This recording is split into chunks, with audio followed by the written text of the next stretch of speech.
পূর্বাভাস আগেই দেওয়া হয়েছিল, সময় অনুযায়ী তুফানও এসে গেল। মুক্তি পেয়েছে তুফান সিনেমার প্রথম অফিসিয়াল টিজার, আর এই টিজারের পুরোটা জুড়েই সব আলো কেড়েছেন মেগাস্টার শাকিব খান।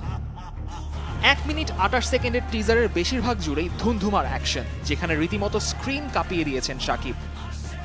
প্রথম দৃশ্যেই হাতের বন্দুকের সব গুলি খালি করে দিলেন। সুদৃশ্য এক মন্তাজে প্রতিষ্ঠা করা হলো এরকম রূপে শাকিবকে ভক্তরা আগে কখনো দেখেননি। ব্যাকগ্রাউন্ড ভয়েস থেকে শোনা গেল, তুফান যা চাইবে পাইবে, তাকে কোনো কিছুতেই বাধা দেওয়ার এখতিয়ার কেউ রাখতে পারবে না। কিন্তু তুফানের তাণ্ডব হঠাৎই শান্ত হয়ে যায় টিজারের একদম শেষে চঞ্চল চৌধুরীর আবির্ভাবে।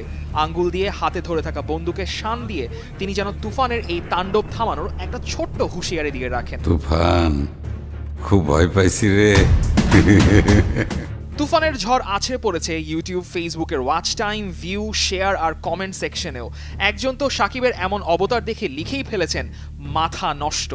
শাকিবের অল আউট অ্যাকশন, মিনিগান হাতে তাণ্ডব চালানো কিংবা আগুনের স্ফুলিঙ্গের মাঝে বাথটাবে চিৎকার আপনাকে একটু হলেও অবশ্য মনে করিয়ে দিবে 2023 সালে মুক্তি পাওয়া সন্দীপ রেড্ডি ভাঙ্গার অ্যানিমাল সিনেমার রণবীর কাপুরকে।